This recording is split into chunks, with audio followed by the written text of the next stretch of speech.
Hello everyone, कैसे हैं आप सब। तो आज की इस वीडियो में मैं आप सभी बच्चों को FYP सेमेस्टर थर्ड सेशन 22-26 में आप सभी बच्चे पढ़ रहे हैं और आप सभी बच्चों का AC हिंदी का क्लासेस चल रहा है। ये हमारा लेक्चर नंबर से 7 या फिर 6 नंबर क्लासेस होगा। अगर आपने इससे पहले जो भी क्लासेस नहीं देखा है तो जल्द से जल्द देख लीजिए। हमारे चैनल पर सारे के सारे अपलोडेड है, प्लेलिस्ट बना हुआ है। प्लेलिस्ट का लिंक डिस्क्रिप्शन बॉक्स में अवेलेबल मिल जाएगा, वहाँ पर ज्वाइन होकर सारे के सारे वीडियोज़ को आप देख सकते हैं। और साथ ही आप सभी बच्चों को बता दूँ कि आप सभी बच्चों को जो भी क्लासेस सेक पेपर हो, माइनर पेपर हो, MDC पेपर हो, ये तमाम हमारे चैनल पर अपलोडेड कर दिया गया जितना मुझसे हो पाया। तो अगर आपको जो भी पेपर है आप लोग वहां से देख सकते हैं, ठीक है। और डिस्क्रिप्शन बॉक्स में टेलीग्राम ग्रुप, फेसबुक पेज का लिंक एज यूजुअल मिल जाएगा, तो वहां पे ज्वाइन हो जाइए ताकि कोई भी अगर अपडेट आएगा तो सबसे पहले वहां पे आपको शेयर कर दिया जाएगा। देखिए क्या है, सबसे पहले पूछा गया है कि श्रव्य दृश्य साधनों के वर्गीकरण पे आपको क्या करना है, यहाँ पर प्रकाश डालना है, ठीक है। पहले सबसे पहले होता क्या श्रव्य। श्रव्य मतलब होता है ऑडियो एड, जिसे इंग्लिश में कहा जाता है। श्रव्य सामग्री से तात्पर्य उन सामग्री या फिर कह सकते साधनों से जिनमें केवल श्रव्य सामग्रियों का प्रयोग होता है, अर्थात जिसमें हम लोग क्या करते हैं, कान द्वारा किसी चीज को सुन पाते हैं, उसे हम लोग क्या कहते हैं, श्रव्य सामग्री के अंतर्गत रखते हैं। अब इसमें देखिए आपको मालूम होगा रेडियो हो, आप सुन सकते हैं। रेडियो क्या है, मनोरंजन के साथ साथ क्या करता है, शिक्षा का एक महत्वपूर्ण साधन है। रेडियो पर जो भी सामाजिक अध्ययन या कह सकते हैं जो विषय हमें विभिन्न प्रकार के प्रकरणों की जानकारी समुचित रूप से यहाँ पर दी जाती है, यथा विभिन्न प्रकार की जो फसलों का जो ज्ञान होता है, पर्यावरण, जनसंख्या, अर्थ जगत, कला एवं संस्कृति की जो जानकारी वो मिलती है, हमें समुचित रूप से इसकी जानकारी मिलती है। आकाशवाणी केंद्र हो गया, विभिन्न शिक्षा एवं स्तरों के लिए कार्यक्रम प्रस्तुत किए जाते हैं, परंतु भारत में ऐसे विद्यालय संख्या देखिए बहुत कम है जहाँ पर रेडियो का जो प्रयोग होता है वो कक्षा में किया जाता है। आपको मालूम होगा ये सब बात।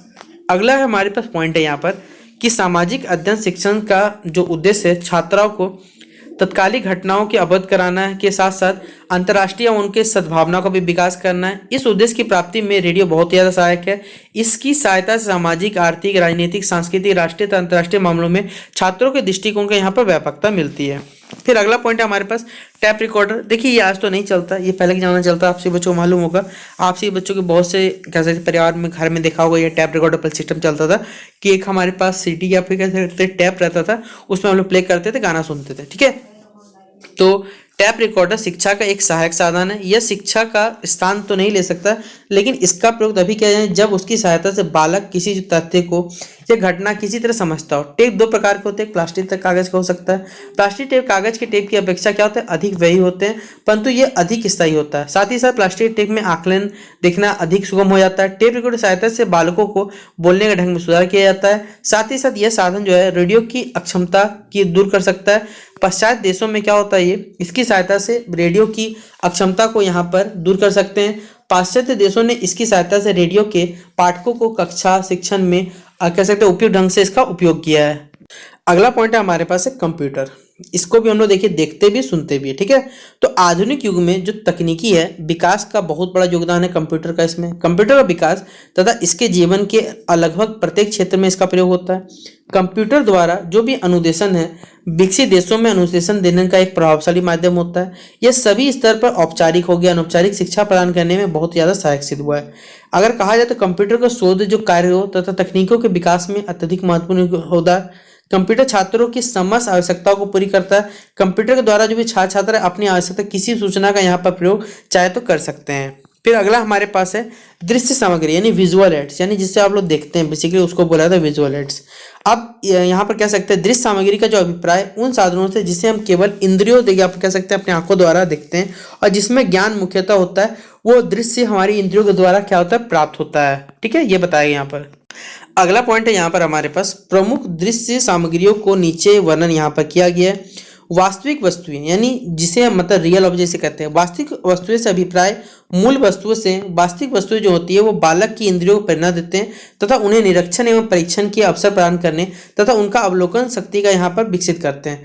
बालक जब इस वास्तविक वस्तु को देखते हैं तो छूते हैं, चखते हैं और उनकी जो दृष्टि की अभी स्पर्श प्रणाली, श्रवण तथा रस प्रतिभाएं निम्नलिखित होती है। यह प्रतिभाएं बालकों की कल्पना शक्ति विकसित करने में सहयोग करता है और साथ ही साथ वास्तविक वस्तुओं के जो प्रयोग से बालकों को अनेक प्रकार के अनुभव होते हैं। फिर चित्र द्वारा कि हम लोग देखिए चित्र द्वारा क्या करते हैं, जैसे आपको मालूम हो छोटे बच्चों को पढ़ाना रहता है तो चित्र द्वारा उन्हें पढ़ाया जाता है, ताकि क्योंकि चित्र द्वारा क्या होता है, हमें जब भी कोई चीज़ अगर आप पढ़िएगा या फिर रटिएगा तो आपको याद नहीं होता है, लेकिन चित्र के द्वारा अगर आपको पिक्चर के थ्रू समझाया जाएगा तो वो आपके दिमाग में लंबा समय तक रहता है। इसलिए हम क्या करते हैं कि जब भी शिक्षण क्षेत्र में हम लोग क्या करते हैं, चित्रों द्वारा समझाने की यहाँ पर कोशिश करते हैं ताकि वो उसे लंबे समय तक याद रहे। अब यहाँ पर देखिए कुछ बताइए, चित्र जो विषय है वो वस्तु से हमारे पास संबंधित होना चाहिए। चित्र आकर्षक तथा जो प्रभाव उत्पादक होना चाहिए कि हाँ उसे लोग समझ पा रहे होना चाहिए। चित्र शुद्ध तथा क्या होना चाहिए, सत्य होना चाहिए और बहुत ज़्यादा इसके और बहुत ज़्यादा कैसे उपयोगी नहीं होते। चित्र हमेशा क्या होना चाहिए, सादा होना चाहिए। फिर अगला पॉइंट है, चित्रों का जो आकार है कक्षा का अनुरूप होना चाहिए और चित्र जो है यथार्थ पर आधारित हो और चित्र अपने उद्देश्य से संबंधित उसमें होना चाहिए। तो ये कुछ पॉइंट्स बताए गए हैं कैसे चित्र संबंधित, जो मैंने आपको यहाँ पर बता दिए हैं। अगला पॉइंट है देखिए यहाँ पर, व्याख्यान एवं विवेचन अथवा आप कह सकते हैं विचार विमर्श पर प्रकाश यहाँ पर डालना है। ठीक है, तो व्याख्यान एवं जो विवेचन विधि का विचार विमर्श विधि भी इसे कह सकते हैं आप लोग। इस विधि में क्या होता है, शिक्षक और छात्र मिलकर क्या करते हैं, बातचीत करते हैं, अपने अपने विचारों को स्वतंत्रता पूर्वक एक दूसरे के सामने क्या कहते हैं, व्यक्तित करते हैं। कक्षा का जो वातावरण होता है बहुत ही ज़्यादा सहयोगी होता है, जिसमें सभी छात्र छात्रा की शिक्षक की सहायता से किसी भी बात को समझ सकते हैं एवं किसी समस्या का हल ढूंढते हैं अथवा कोई तथ्य निर्धारित करते हैं। इस विधि के अनुसरण से क्या होता है, शिक्षक और छात्र के माध्यम दूरी कम होती है और बालक क्या करते हैं, अपनी बातों को खुलकर शिक्षकों के सामने क्या करते हैं, आराम से प्रकट करवाते हैं। इस विधि के प्रयोग से शिक्षण अधिक प्रभावशाली हो जाता है और सहयोग के साथ कार्य करना, किसी भी समस्या को अपने ढंग से क्या करना, यहाँ पर सोचना विचारना, अपने विचारों की स्वतंत्रता पूर्वक प्रकट करता है। दूसरों के विचारों को आदरपूर्वक सुनना विचार विमर्श की विधि के लिए आता। कह सकते हैं सामाजिक जो हमारे पास अध्ययन शिक्षण में कक्षा का कार्य जहां हो सके वहां पर विचार विमर्श के द्वारा यहाँ पर समझना चाहिए, यानी बच्चों से सलाह लेना चाहिए, क्या सही है क्या गलत, आराम से दोनों को समझाना चाहिए, तभी जो कह सकते हैं स्कूल वाले वो बच्चों को समझा सकते हैं। या लेकिन अगर आपके पर्पज से बात करें तो कॉलेज वालों को इस प्रकार करना चाहिए। यहाँ पर अब देखिए यहाँ कुछ पॉइंट बताए गए, ये दो प्रकार से होते हैं, औपचारिक हो सकता है ऑफिशियल, और एक होता है हमारे पास अनौपचारिक यानी अनऑफिशियल, जिसे आप इंग्लिश में कहते हैं फॉर्मल इनफॉर्मल नाम से समझ सकते हैं। क्या है देखिए औपचारिक के बारे में बताया हुआ। औपचारिक विचार विमर्श जो है कक्षा कार्य निश्चित कुछ पद्धतियों तथा नियमों के अनुसार होता है। कक्षा में छात्र एक सभा के रूप में संगठित होता है और सभा के कार्य संचालन के लिए छात्र अपने ही एक सभापति, मंत्री, दो अन्य पदाधिकारी चुनते हैं। फिर इस प्रकार यदि कहा जाए तो सीधा यहाँ से लॉजिक समझ सकते हैं। औपचारिक मतलब भी होता है आपको रूल्स एंड रेगुलेशन मेंटेन करना पड़ेगा, फॉर्मल में काम करना पड़ेगा, किसी पूछना पड़ेगा कार्रवाई में कौन सम्मिलित हुआ नहीं हुआ, यानी पूरी अगर कहा जाए तो प्रोसीजर होना चाहिए, वो रूल्स एंड रेगुलेशंस चलना चाहिए। तो इसे आप लोग कहिएगा औपचारिक विचार विमर्श। अगला हमारे पास जो है वो है अनौपचारिक वाला। ठीक है, देखिए यहाँ क्या है, यहाँ पर छात्र और जो किसी भी प्रश्न खुलकर बातचीत करते हैं, कोई टॉपिक नहीं है, कोई रिलेशन नहीं है, आपको जो पूछना है पूछ सकते हैं। जैसे अगर आपसे पूछा जाए ये आपको मान ली कोई टॉपिक है, आप साइंस बैकग्राउंड से बिलोंग करते हैं, अगर आप टीचर से क्या आर्ट्स का सवाल नहीं पूछ सकते हैं, एकदम पूछ सकते हैं, नो डाउट कि नहीं पूछ सकते हैं। हाँ भले उनको नहीं आए वो बात अलग है, लेकिन आप अपना कोशिश करें। तो इस प्रकार के जो रिलेशन होते हैं या फिर कैसे विचार विमर्श होते हैं उन्हें हम लोग क्या कहते हैं, अनौपचारिक विचार परामर्श के अंतर्गत रखते हैं। अब इसके देखिए कुछ गुण भी बताएंगे, कुछ हम लोग मेरिट्स भी बताएंगे, कुछ डीमेरिट्स भी बताएंगे। पहला क्या हमारे पास, विचार विमर्श विधि में शिक्षक एवं छात्र दोनों को महत्व दिया जाता है और दोनों इसमें सक्रिय होते हैं।